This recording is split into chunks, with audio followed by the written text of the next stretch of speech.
शुक्रिया जनाब स्पीकर। जैसे यहाँ पे आज इस ऐवान में दो इशू पे ज़रा बहस है, एक और चीज़ पाकिस्तानियों के हवाले से और दूसरा जो है वो ज़री टेढ़ी दिल के हवाले से। तो मैं मौजूदा हुकूमत से ये रिक्वेस्ट और अपील करता हूँ कि वो ओवरसीज़ पाकिस्तानियों के हवाले से संजीदगी से सोचें, क्योंकि वो लोग वहाँ पे मुश्किल में हैं, वहाँ पे वो बीमार हैं, लोग मरे हुए हैं, उनके वापस लाने का कोई तरीक़ेकार नहीं है। और लोग जो वहाँ पे गए हैं वो यहाँ खुशी से नहीं गए, मेहनत और मजदूरी के लिए वहाँ पे गए हुए, लेकिन अभी तक उनके लिए कोई मुनासिब, जिस तरह वहाँ पे जहाज़ों का फ़्लाइट्स का जो मसला पेश आ रहा है, वो लोग सफरत खाने के बाहर पड़े हुए हैं और रिक्वेस्ट कर रहे हैं यहाँ पे रिश्तेदारों और हमसे राब्ते कर रहे हैं कि कोई इस मसले का हल निकालो। दूसरी बात यहाँ पे टेढ़ी दिल के हवाले से, तो जैसा यहाँ पे जिक्र किया गया, जनूबी वजीरिस्तान एक ज़री इलाका है, वहाँ पे दो, एक अफगानिस्तान के हवाले से कारोबार जो वहाँ पे गेट खुले होते हैं, कारोबार किया जाता है, और दूसरा वहाँ जो पेशा है वो ज़राअत है। लेकिन बदकिस्मती से इस साल जो कोरोना का मसला आ गया, जिसकी वजह से वहाँ पे जो कारोबार है अफगानिस्तान के साथ वो बंद पड़ा हुआ है। जो कारोबारी लोग हैं उनका कारोबार कोई भी नहीं है। और साथ ही ज़राअत के हवाले से पहले वहाँ पे जलाबारी हो गई, जलाबारी के बाद जैसे ही कुछ इलाके बचे थे, वो अगर आप इस नक्शे को देखें कि इस तरह तल, बकर, डेरा इस्माइल खान, कुलाची, टांग, फिर इस तरह से वजीरिस्तान, यहाँ से जो ये टेढ़ी दिल का रेला आ गया, तो उन्होंने बिल्कुल वाना जो एक ज़री इलाका है, वहाँ पे बागात है, सब्जियां हैं, उन्होंने बिल्कुल तबाही मचा दी।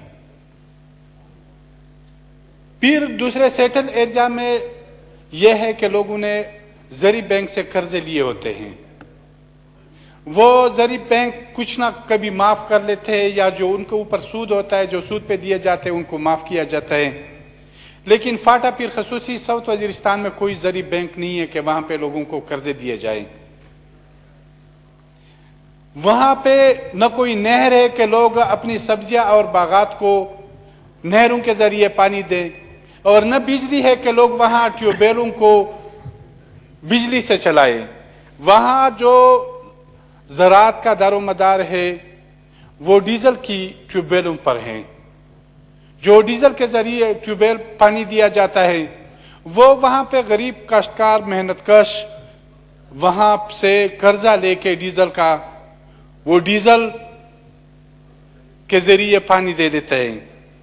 तो मेरा मौजूदा हुकूमत से यह अपील है कि वो साउथ वजीरिस्तान जो ऑलरेडी बहुत हवालों से मुश्किल में है, अमन व अमान के हवाले से, ऑपरेशनों के हवाले, कोरोना के हवाले से, फिर अफगानिस्तान के साथ कारोबार बंद होने के हवाले से, फिर ये टेढ़ी दिल का खसूसी पैकेज का ऐलान करे। मैं मिनिस्टर साहब से अपील करता हूँ कि वो बिल्कुल जिन इलाकों पे फिर खसूसन एक्स फाटा के हवाले से जो टेढ़ी दिल का ये मसला हुआ है, खसूसी पैकेज का ऐलान करें। और साथ ही मैं एक दूसरी बात जो स्टील मिल के मुलाजमीन के हवाले से है, तकरीबन वहाँ 9,500 मजदूरों और मेहनतकशों को निकाला जा रहा है। जनाब स्पीकर, ये बहुत बड़ा जुल्म है। उन लोगों ने उस मिल के लिए जाने कुर्बान की है, उनके लिए बहुत सी मुश्किलें और मुसीबतें उठाई हुई है।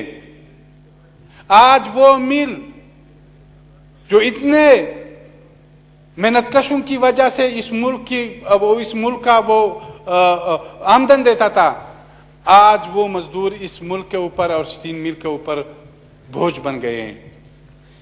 मैं इस ऐवान के जरिए अपील करना चाहता हूं कि उन मजदूरों को न निकाला जाए, बल्कि उनके लिए मजीद स्टील मिल के लिए ऐसी पॉलिसी बनाई जाए जो ये मुनाफे की तरफ चली जाए, न कि कुछ हजरात जो वहाँ पे बैठे हुए हैं ان کی منافع کے لیے ہوں. صحیح جی. تو ہم بھرپور اس اسٹیل مل کے مزدوروں کو نکالنے کی مزاحمت کرتے ہیں اور ان کے ساتھ شانہ بشانہ کھڑے ہیں.